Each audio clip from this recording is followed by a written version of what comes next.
The Galactic Assembly had not gone quiet like that in over 200 years, not since the Orland submission, when a species had simply stopped existing as a free people and become something else entirely. Ambassador Pell stood at the human podium, a small plain structure near the back of the chamber assigned to minor species, and listened to High Consul Drev finish reading the declaration. Drev's voice was smooth and practiced. He had the particular tone of a being who had never once been told no in a meaningful way. The declaration was 12 pages long. Its language was careful and polite, the way a trap is careful and polite. It spoke of galactic stability. It spoke of resource equity and developmental oversight and the long history of the hegemony's role in managing the growth of young civilizations. What it meant, stripped of all that language, was simple. Hand over your colonies in 72 hours, or the hegemony would take them. Pell waited for Drev to finish. Then he walked to the speaker's floor. He did not have notes. He did not have a prepared speech. He had been Earth's representative in this chamber for 9 years, and in 9 years he had learned one thing with certainty. Alien diplomacy at this level was theater, and theater required the right kind of silence at the right moment. He said 3 sentences. He said that humanity had heard the declaration. He said that humanity would not comply. He said that Earth's position on this matter was final. Then he went back to his seat. The laughter started from the Draven section and spread. It was not cruel laughter exactly. It was the laughter of beings who found something genuinely confusing. A minor species, 42 years out of their home system with 9 colonial settlements and no standing military fleet of note, had just told the galactic hegemony 5,000 warships, 600 years of dominance, a political structure that spanned half the known stars, that the answer was no. One of the Draven delegates leaned over to a colleague and said something low. His colleague covered his mouth with one hand. Even the Shar observers in the gallery were exchanging glances. Pell sat with his hands folded and his face still. The session moved on. High Consul Drev did not give Pell a second look. The item was logged. The fleet orders were already drafted. In 72 hours, humanity's colonial question would be settled. Back on Earth, Admiral Dune Ward was reading the same transmission in a small, clean office on the lower level of Earth Command. He had been expecting it. The intelligence teams had flagged the likely outcome of the assembly session 3 weeks ago, and he had spent those 3 weeks doing what he had spent most of the past 30 years doing, checking everything that could be checked. He read the transmission once. He read it again. Then he set it down and picked up a secondary comm unit that was not connected to Earth's standard military network. It operated on a frequency that had been used exactly once before in a test run 4 years ago. He said 2 words into it. Activate. Bastion. There was a pause. Then a voice came back. Calm, technical, confirming receipt of the authorization code. Ward set the comm unit down and looked out the small window of his office at the night sky over the city. Somewhere past the moon, past Mars, out in the wide, dark stretch of the asteroid belt, where no shipping lane ran and no hegemony sensor station had ever bothered to point a telescope. Something was waking up. He had been 31 years old when the project started. He was 63 now. He had outlived 2 project directors, 1 full revision of the ship's design, and a decade of political pressure to redirect the funding towards something more visible. Every time he had argued that the most important thing a weapon could be was unexpected. Every time he had been allowed to continue. There were people in the hegemony's intelligence division who had spent careers trying to understand what humanity was doing in the outer asteroid belt. They had filed reports about unusual energy readings, about supply manifests that did not add up to anything recognizable, about the specific kind of quiet that a project makes when it is being kept very, very carefully hidden. Their reports had been marked low priority. Minor species did unusual things in their early development years. It was generally not worth investigating. Inside the asteroid belt, in a cavity hollowed from a rock 200 kilometers across, the first systems came online. Power readings spiked. Lights ran in long sequences down whole sections that had never been exposed to sunlight. Automated crew alerts began cycling through the ship's internal network, in crew quarters that smelled of recycled air and the particular kind of quiet that comes from years of waiting.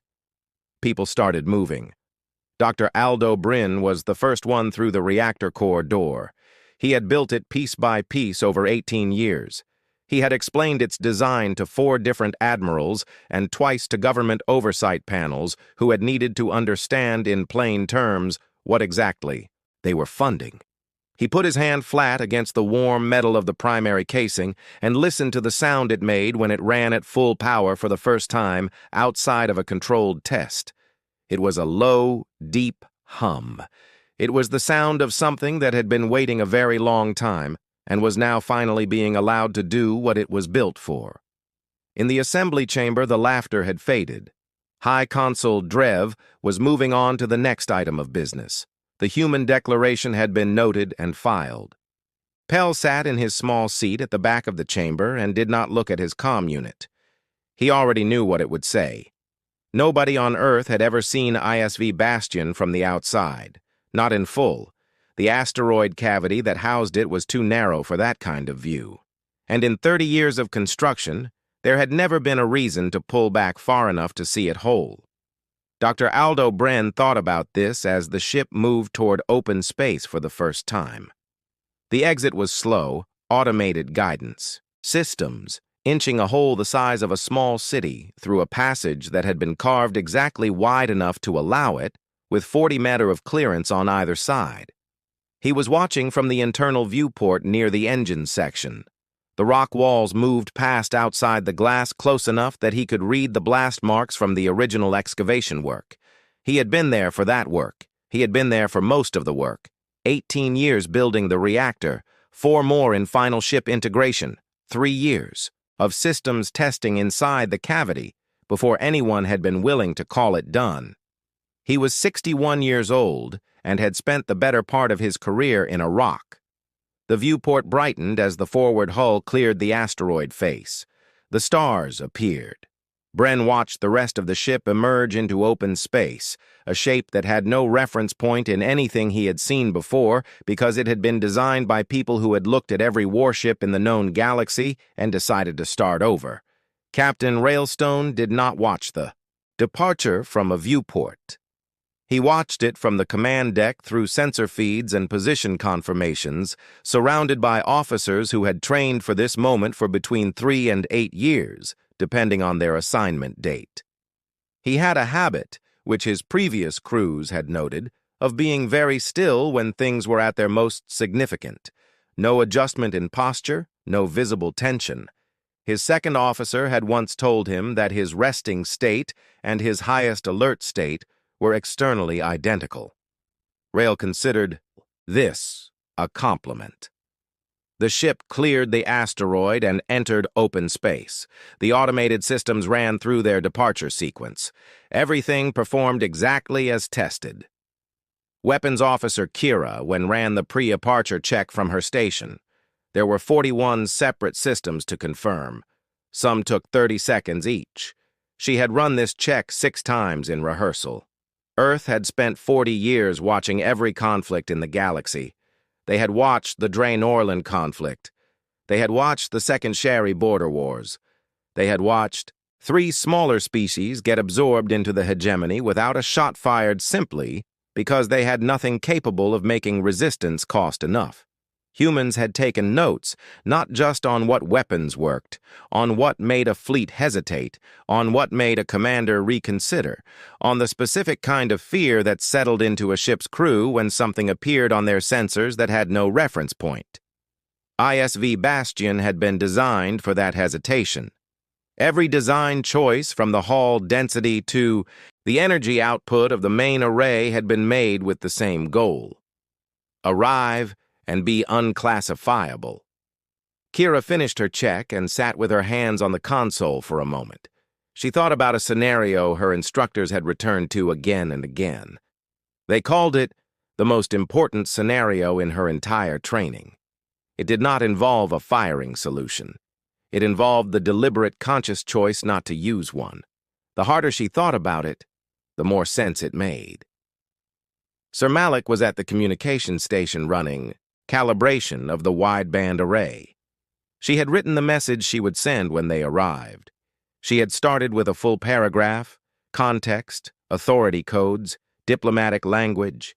She had rewritten it many times over 2 weeks and removed everything that was not necessary. What was left was 11 words. She read it one more time. Then she saved it and looked out the forward viewport at the open space ahead. Rail made his address to the crew before the FTL jump.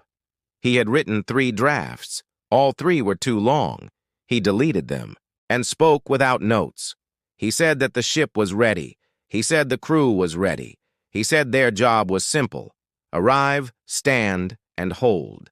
He said he would see them on the other side of the jump. He closed the channel.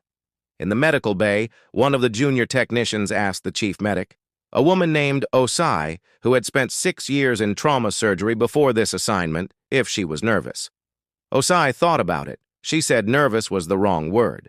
She said she had a feeling that the next few days were going to matter in a way that most days did not, and that the feeling was uncomfortable. But that uncomfortable was not the same as afraid. The junior technician said he was fairly sure he was just afraid. Osai said that was also acceptable.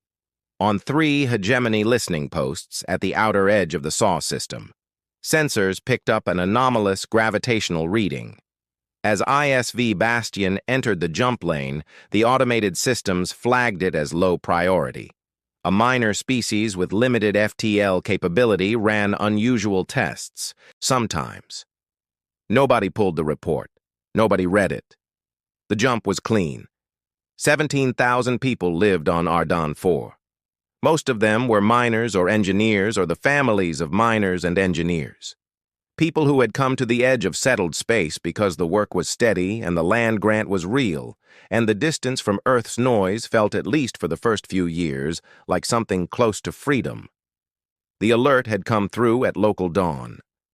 Official channel's Earth military band, direct from Admiral Ward's office.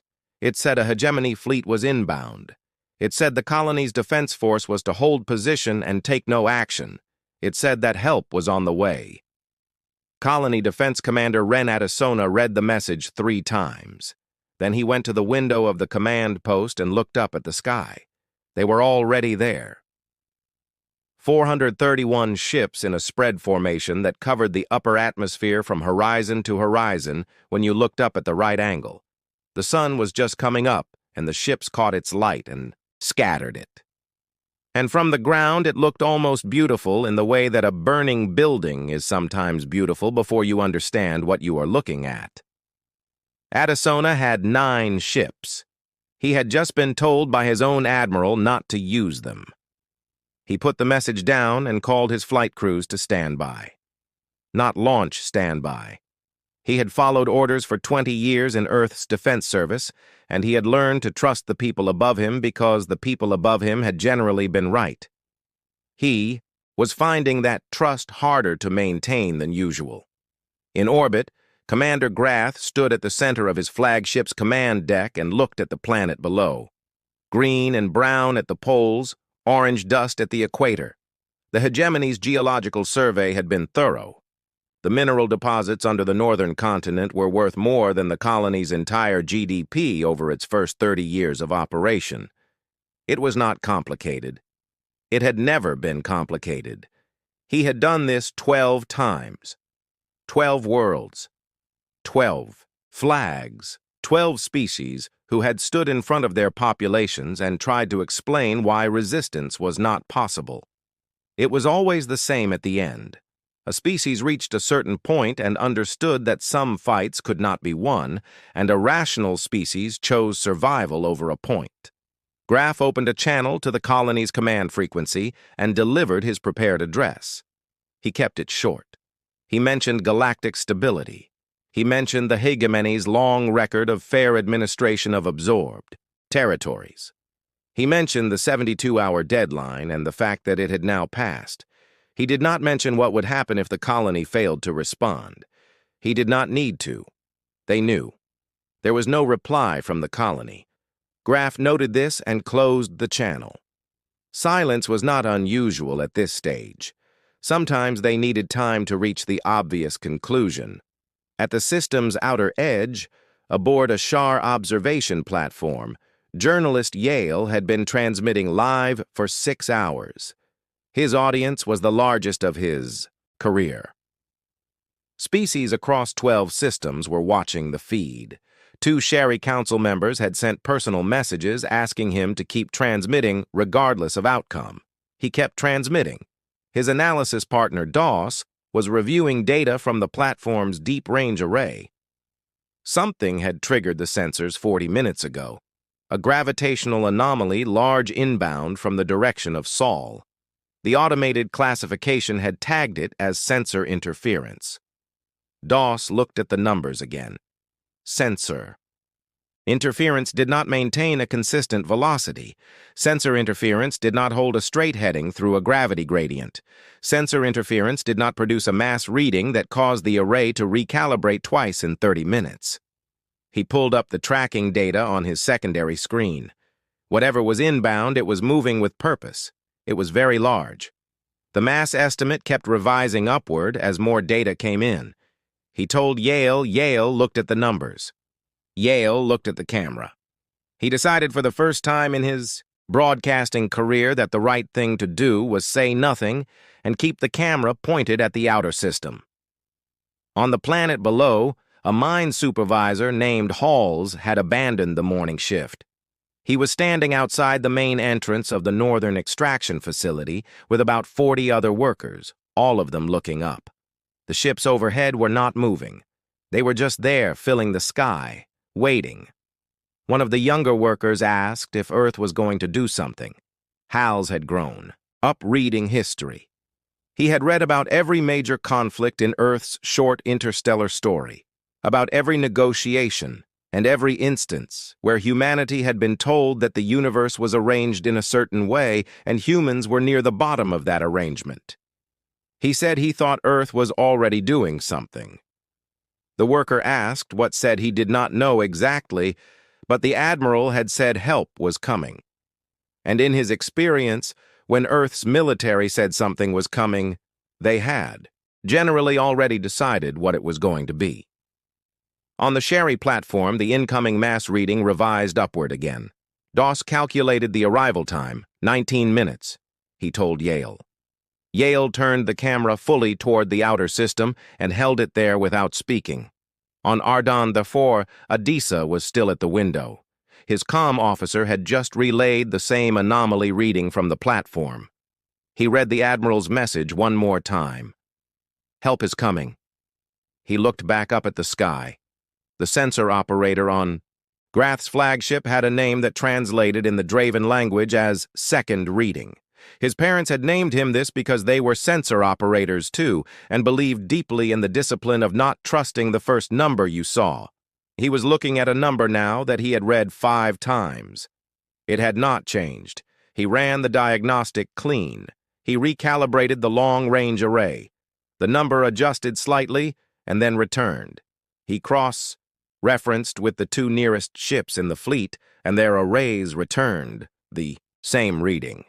He stared at his console for a moment longer than was technically professional and sent the alert upward through the command chain. The alert reached Grath Station 12 seconds later. Grath read it. He looked at the number. He set the report down and picked it back up. He asked his tactical officer to confirm with fleet-wide sensors. They confirmed. He asked his weapons officer for a classification match. She ran the search twice. Both times the result came back the same. No match found. Nothing. In the hegemony's ship registry. Not warships, not freighters, not stations, not the decommissioned hulks from the Orland conflict. Not theoretical classifications from military design journals matched what the sensors were reading. The object dropped out of FTL. Every proximity sensor in every ship in the Ardan system triggered at once. The automated alarms ran across 431 command decks in the same second. And then something happened that Graf had never experienced in 31 years of fleet command. Nobody spoke. No officer called out a reading. No crew member confirmed a position. No weapons team requested firing authorization. The trained, practiced, disciplined crews of 400 ships looked at their sensors and said nothing, because the first thing their brains did with the information was not to process it, but to refuse it. Graf's weapons officer tried a size estimate. The number that came back made her read it 3 times. She looked at her commander. She did not say anything. Graf queried the flagship computer for vessel classification. It returned no result. He queried again with broader parameters. No result. He switched to the theoretical design database, which the hegemony maintained as a record of every warship concept ever formally proposed by any spacefaring species. The computer returned. Analysis not applicable. He had never seen that response before. The object, clearly a ship moving under power with a deliberate and unhurried velocity, had stopped at the edge of the system. It was not advancing. It was not targeting. It was simply there, and it was the size of something that had no business moving. On the Sherry observation platform, Yale had been pointing his camera at the outer system for 19 minutes. He was now looking at something his equipment was struggling to frame correctly because the sensor outline was larger than his display's default scale setting. He adjusted the scale. He stared at the adjusted image. He continued not speaking. His producer sent a short message through the relay asking if the equipment had malfunctioned. Yale sent back one word: no. The communication channel opened. The voice was human, female, calm, no aggression, no ceremony. It came through on every frequency simultaneously, reaching every ship in the system and every relay station within range. This is ISV Bastion, Earth Defense Fleet. All vessels in this system are instructed to stand down. The colony of Ardan IV is under Earth's protection. This message will not be repeated. The channel closed. The silence continued. Graf became aware that his hands were flat on the edge of his console. He became aware that every person on the command deck, 42 trained officers, was completely still. He became aware that the feed from his Second Fleet's command ship, which normally carried background chatter and system updates, had been silent for over a minute. He looked at the tactical display. ISV Bastion had not moved. It had not powered weapons. It had not changed position or vector. It had stated its purpose and was now holding. Graf had 431 ships.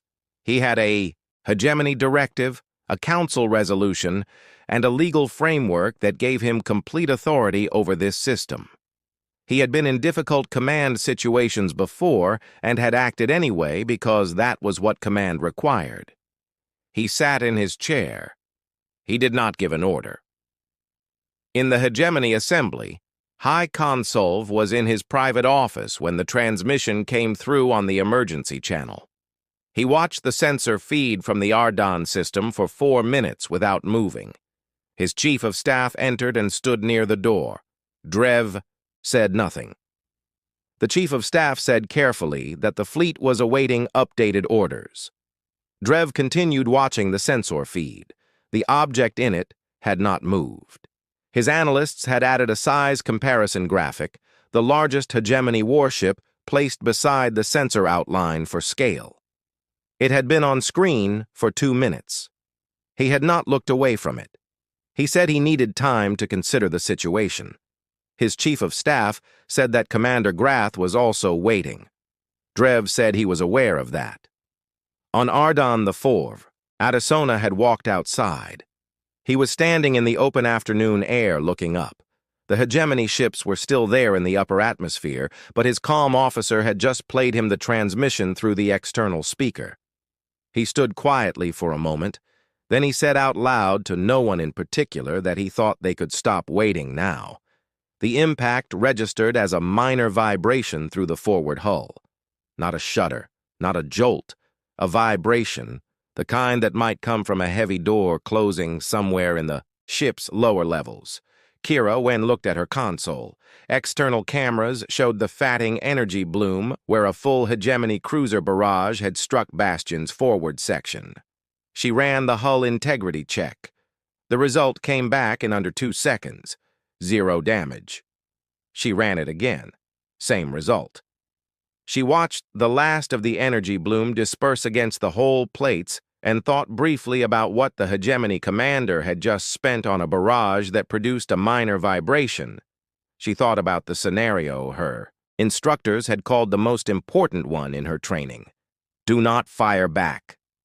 She reached for the weapons activation panel. She did not bring weapons online to fire. She ran the power-up sequence for the full targeting array fleet-wide engagement configuration. Every system, live running at maximum readout. The energy signature that flooded hegemony sensors across the entire system was not subtle. It was not a warning shot. It was a statement made in terms that required no translation about the full scale of what the ship could do. On 17 hegemony ships, automated emergency alerts triggered without human input. 2 ships began calculating FTL escape vectors before their captains gave any order. On the heavy cruiser that had fired the barrage, every deck-level alarm went active simultaneously. The officer who had given the fire order was a junior Draven commander named Vatath. He had served in the hegemony fleet for 9 years. He had been in 2 enforcement operations. He had never been in a situation where a target absorbed a full barrage and responded by making his ship's own computer decide independently that it was time to leave. He opened a channel to Grath. He said in a voice that was working hard to stay even that he believed he had misjudged the situation. Then he cut his engines, broadcast his surrender code on an open frequency, and sat down. Graff received the channel and did not respond. He was watching the tactical display and doing something he had not done in 31 years of fleet command, counting the ships that were withdrawing without his authorization. 3, then 6, then 11. They were not running in panic. They were executing deliberate FTL jumps to safe distance, moving to a range where the sensors would stop returning data that their crews found difficult to process. His second-in-command said something to him. He heard the words but not the meaning. He was thinking about the firing solution. ISV Bastion had targeting data on every ship in his fleet. He knew this because his own tactical computer was modeling the engagement scenario in real time, and the model had stopped producing output and returned the same status his weapons officer had reported earlier. Analysis not applicable. He looked at the weapons array readout from Bastion. Still powered, still pointed at his fleet, still not firing. It had been 4 minutes and 20 seconds since the barrage hit. On the Shari observation platform, Yale had been transmitting without interruption for 11 hours. His producer had stopped asking questions and was simply keeping the relay open. Yale watched the readout data on his secondary screen. He watched 11 more hegemony ships execute FTL jumps to distance. He watched the surrender broadcast from VTH's cruiser propagate across every open channel in the system. He said, I want to be precise about the sequence of events because I think the sequence is the part that matters. The human ship was struck by a full fleet barrage. It did not fire back. It powered its weapons array and let every ship in the system read what that meant. The ship that fired has already surrendered. Sections of the hegemony fleet are withdrawing without orders. He paused for a moment. He said, in 22 years of covering galactic affairs, I have reported on 4 major conflicts, 8 border disputes, and 2 species absorptions. I do not have a reference point for what I am watching right now. ISV Bastion has still not fired a single shot. In the Galactic Assembly, Ambassador Pell had been waiting in his office for 2 hours. He had a simple message drafted and ready to send. He had been waiting for the correct moment. Not a dramatic one, just the right one. He sent it. It said that humanity would like to return to the matter of the colonial territories. It said he was available to discuss at the Assembly's convenience. It said he would wait 30 minutes for a response. He received a response in 11 minutes. High Consul's office initiated the contact. The message was brief. It said the assembly was prepared to convene. It used formal language that had been carefully constructed to say nothing about what had happened in the Ardon system, while also being entirely about what had happened in the Ardon system. Pell read it once. He sent a single-word confirmation. Then he walked to the small window in his office and stood there looking at the orbital view of the neutral station. Down in Ardon IV's orbit, Grath had 19 ships left in functional formation. The rest had either withdrawn to FTL distance or gone to emergency hold. He had received no updated orders from the High Console.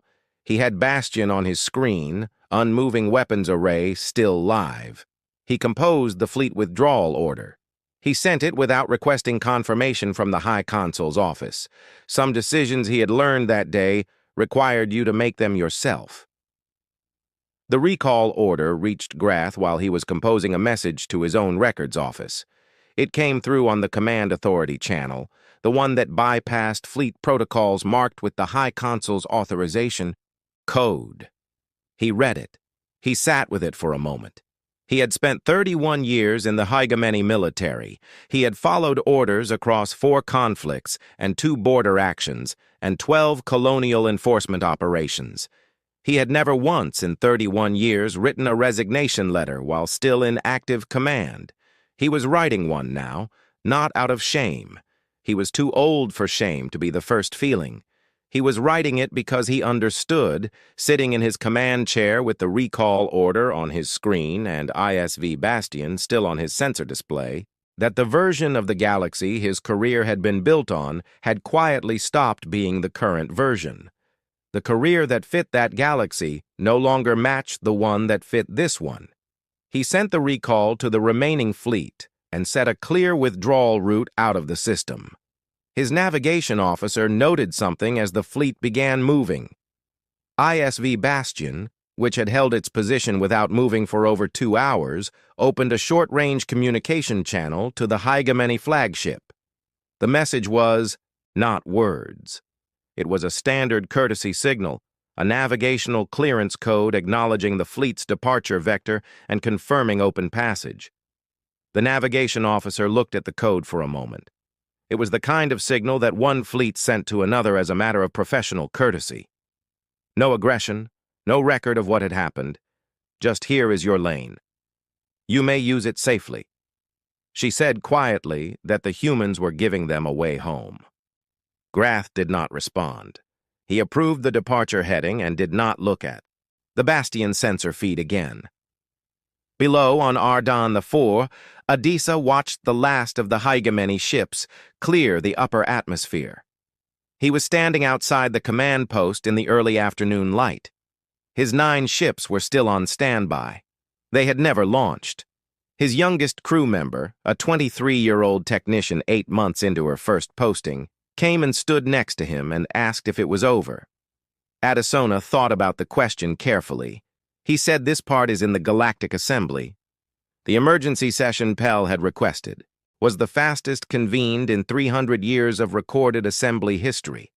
High Consul Drev chaired it. He did not speak at length. He moved through the procedural steps with the controlled expression of someone who understood that the least dignified available option was significantly better than the alternative. The vote to revoke the colonial restrictions on humanity passed with 63% support. The Orlan delegation voted in favor. They did not hide the fact that they were pleased.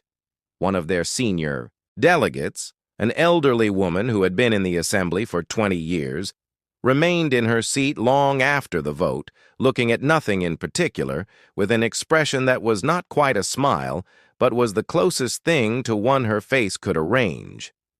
The Shari delegation sent Pell a private message before the formal results were announced. It said they wanted to discuss trade. It said they had wanted to discuss trade for some time. It said in language that was slightly less formal than the rest of the message that they had been waiting to see if it was worth the risk and that they now had their answer. Pell sent back 3 words.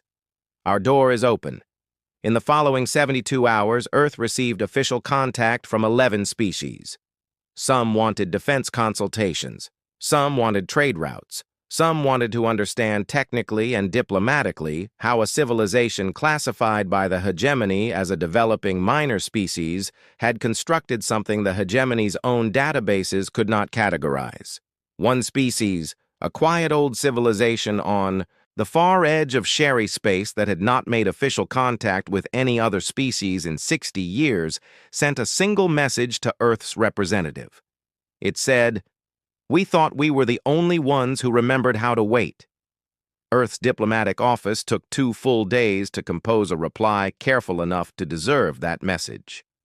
On ISV Bastion, making its way back toward the SAW system, Captain Railstone had finally left the command deck. He was on the forward observation tier, standing at the wide viewport, watching the stars pass at sub speed. Sir Malik found him there. She had her own reason for coming to the observation tier. It was where she went when a long shift ended, and she needed to stop thinking for a while. She had not expected company. She asked if he was satisfied with how it had gone. He thought about it not as a diplomatic answer, as an honest one. He said he was relieved. She asked why relieved and not proud. He thought about Kira at the weapons panel, hand on the activation control, making a deliberate and careful choice. He thought about Bren in the reactor room, listening to an engine that had never been used to hurt anything. He thought about a hegemony fleet, given a courtesy signal and a clear lane instead of a firing solution. He said that pride was for what you built. Relief was for what you did not have to destroy. She considered that. Then she nodded and stood with him at the viewport, and they both watched the stars. Somewhere behind them, hundreds of hegemony warships were making their way home along different routes. Every captain was composing an after-action report. Every report contained the same information, phrased differently, but meaning the same thing. Humanity had been building something in the dark for 30 years. The galaxy had not been paying close enough attention.